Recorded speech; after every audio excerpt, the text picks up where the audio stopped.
fadlan saaro subscribe kanaalka Maryu hadduu kuugu cusub yahay si aad ula socoto markasta muuqaalada cusub ee aan soo dhigi doono. Mahadsanid. Fogaantu dhib ma leh mar haddii xididada xiriirku uu xoogan yahay. Go'aan kasta oo aad gaaraysid ka fikir waxa mustaqbalka dhici doona.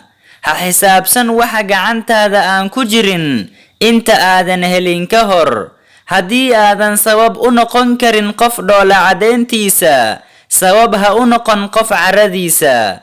Hooyo waa albaabka aad dunida ka soo gashay, waana albaabka aad jannada ku geli doonto sababteeda. Marka daryeel hooyada.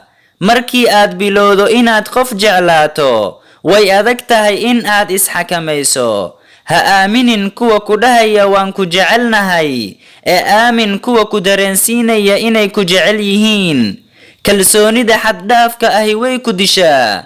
Kalsooni daradu waxay dishaa xiriirka jacayl ee labada qof ka dhaxeeya. Ogow ma jiro qof wanaagsan ama qof xun, qof kasta waxa uu yahay sida aad ka aaminto.